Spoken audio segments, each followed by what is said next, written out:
Mic'd up. I'm gonna be mute all day. I'm not saying a word. I think so. And it starts now. Lions RB room in chaos, broken bones, torn knees, and a position battle blowing up.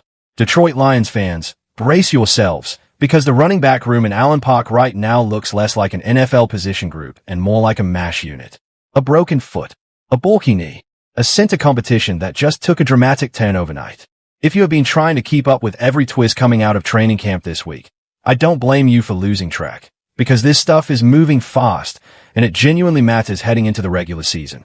So sit back, because I'm about to walk you through every single piece of it. And trust me, there's a lot to get through. Before we dive in, though, quick favor. This channel, Detroit Scope, is working to hit 1,000 subscribers, and honestly, every single person watching this video is what gets us there. It costs nothing. It takes one tap, and it means we can keep bringing you this kind of deep Lions breakdown all camp long and into the season. So if you have not already, go ahead and hit that subscribe button right now. Okay, let's get into the chaos. Let's start with the running backs, because that is where the real drama has been unfolding all week. Isaiah Pacheco, the two-time Super Bowl champion Detroit brought in this offseason to be that punishing downhill complement behind Jahmyr Gibbs, has been dealing with a sprained MCL that has now kept him out of practice for well over a week. This is not a fringe roster name we are talking about. Pacheco ran for nearly 1,000 yards with the Kansas City Chiefs and helped that franchise win 2 championships. Detroit specifically targeted him this offseason, after trading away David Montgomery to Houston, because they wanted a bruiser who could handle the load behind their true bell cow back. Now he is on the shelf, and while Dan Campbell has repeatedly said he expects Pacheco back for the season opener, the fact remains that Detroit is heading into the meat of the preseason without one of the 2 most important names in that backfield. Then there's the injury that really stings, and it comes with an update that changes everything. Robichaux, an undrafted running back who fought his way back onto this roster after an injury wiped out almost his entire rookie season a year ago, went down during Detroit's preseason opener in Cincinnati with what Dan Campbell initially described as a possible broken bone in his foot. Campbell did not hide how much this one hurt him personally, essentially saying Robichaux had given the team everything he had all camp long, that he had been one of the most durable, hardest working players in that building, and now his push for a roster spot was in serious jeopardy. And here's the update that makes this story even more brutal. Just days after that injury news broke, the Lions officially waived Robichaux with an injury designation, ending his push for a 53-man roster spot, at least for now. If he clears waivers, Detroit could retain him on injured reserve or work out an injury settlement.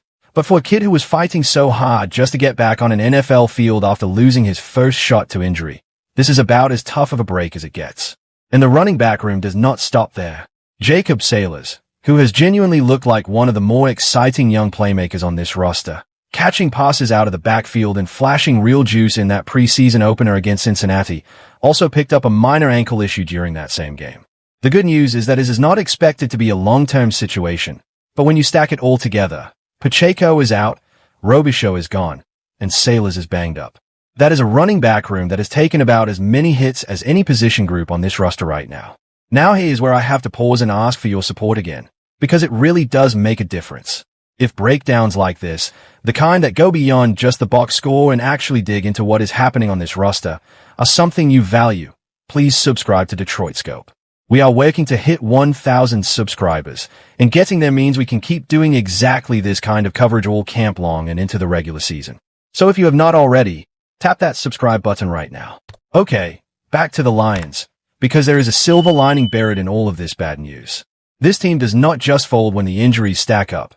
It finds answers, and there has been a wave of players returning to practice this week that has genuinely changed the mood in Allen Park. Cornerback DJ Reed is back after dealing with a minor groin issue. Rookie edge rusher Derek Moore, who missed close to 2 weeks with a groin injury of his own, is back on the field and building real buzz. And Juice Scruggs, the veteran center Detroit acquired in that trade that sent David Montgomery to Houston, is back as well, which brings us to what might genuinely be the most important storyline on this entire roster right now. Because while the running backs were dropping like flies, Detroit was also dealing with a gut punch up front. Center Cade Mays, the free agent Detroit specifically brought in this offseason to shore up an offensive line that struggled through injuries a season ago, suffered a significant wrist injury that is expected to keep him out somewhere in the 8 to 10 week range. That is a massive blow, because Mays was supposed to be the answer at center heading into year one of a new deal in Detroit. Instead, the Lions have spent the last 2 weeks scrambling to figure out who snaps the ball to Jared Goff, and the way that competition has unfolded has been nothing short of fascinating. When Mays first went down, rookie center Seth McLaughlin, a former Remington Trophy winner at Alabama and Ohio State who spent all of last season on a practice squad and signed with Detroit as a reserve futures deal, stepped in and took every single first-team rep, and he did not just survive, he thrived, holding his own in that preseason opener against Cincinnati against one of the most dominant interior defensive linemen in the entire league. That is not an easy assignment for a rookie, let alone one making his first real NFL appearance. And by most accounts, McLaughlin passed that test in impressive fashion. But then Juice Scruggs got healthy, and the entire picture flipped almost overnight. Scruggs returned to practice and immediately reclaimed every single first-team rep at center, with Dan Campbell making it clear that Scruggs is very much the favorite to win that starting job. In fact, the most recent word out of Allen Park has Scruggs tracking as Detroit's Week 1 starter at center, with the coaching staff even experimenting with veteran Tate Ratledge at the position behind him, while McLaughlin has been pushed back into more of a reserve role for the moment. Scruggs himself said it best after getting back to work, calling it just another opportunity and saying he is ready to be the next man up. So where does that leave things?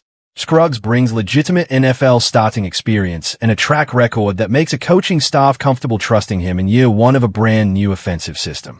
McLaughlin brings the momentum, the pedigree of a Remington Trophy winner, and the tape of actually winning his representatives against a starting caliber defensive line in a real preseason game.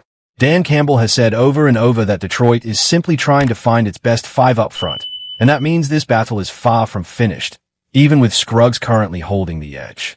And do not sleep on the left guard spot either, because Christian Mahogany and Ben Barch remain very much in the mix there as Detroit continues sorting out its interior offensive line. Now let's shift over to the defensive side of the ball, because there is a name that has this fan base absolutely buzzing, and that is rookie edge rusher Derek Moore. Detroit's second-round pick missed nearly 2 weeks with a groin issue, but he is officially back on the field, and there is real excitement building around what he could look like once he gets into a live game setting. Here's why this matters so much.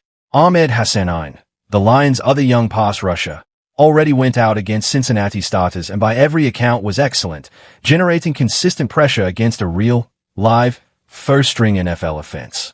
Now imagine adding Derek Moore into that mix alongside Aiden Hutchinson and Ahmed Hassanein. Picture third and long with all three of those guys rushing the passer at the same time. That is the kind of pass rush depth that can turn a good defense into an elite one. And while Moore still has to prove it on the field, the talent and athleticism that got him drafted in the first place is undeniable. Now, one more thing before we wrap up, because it is a debate that has been raging across Lions social media all week, and I think it deserves some real attention. There's been a growing argument out there, pushed by a few bigger voices in Detroit sports media, that preseason football simply does not matter, that teams are just going through the motions, and that fans investing real emotional energy into these games is a little bit silly. And look, I understand where that argument comes from on the surface. The final score genuinely does not matter.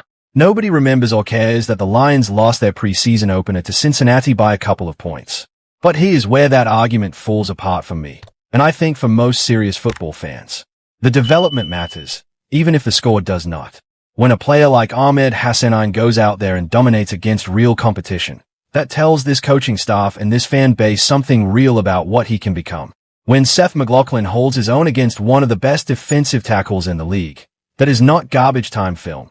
That is a legitimate data point in a real roster decision.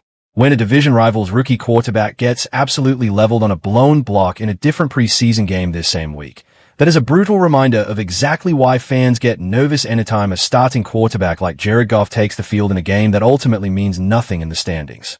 The risk is real, even if the reward for playing your starters is genuinely questionable. So here's where I land on it. The score does not matter. Nobody should be losing sleep over a preseason loss. But the tape matters. The individual battles matter. Whether Derek Moore looks explosive in his live debut, whether Jacob Saylors continues to separate himself in a battered running back room, whether Juice Scruggs holds off Seth McLaughlin for that center job, all of that is real, meaningful information that shapes how this roster gets built heading into week one. So no, nobody should be treating these preseason games like the Super Bowl, but it is far from fair to call them meaningless either. It is the opposite of meaningless if you are a coach trying to figure out your final 53, or a young player trying to prove you belong in this league. So that is where things stand heading into the next stretch of Detroit Lions training camp. A banged-up running back room that just lost Robichaux entirely and is still waiting on Isaiah Pacheco to get healthy. A center battle that flipped almost overnight in favor of Juice Scruggs but is still officially unresolved, and a pass rush that already looks scary with Aiden Hutchinson and Ahmed Hassanein, and might be about to get even scarier once Derek Moore gets his shot. I want to know what you think, Detroit. Drop a comment down below and tell me who you believe wins the center battle between Juice Scruggs and Seth McLaughlin. And while you are down there, let me know if you think preseason football actually matters, or if you are firmly in the camp that it is just meaningless roster filler. I read every single comment. So let's get a real conversation going. And before you go, one final ask, because it genuinely means everything to this channel. If you enjoyed this breakdown, if you learned something new about where this Lions roster stands heading into the rest of the preseason, please hit that like button, drop your thoughts in the comments, and subscribe to Detroit Scope so you never miss a single update. We are working hard to hit our first 1,000 subscribers. And you, the person watching this video right now, are exactly the kind of viewer who can help push us over that line. Thank you all so much for watching, and I will see you in the next one. Go Lions!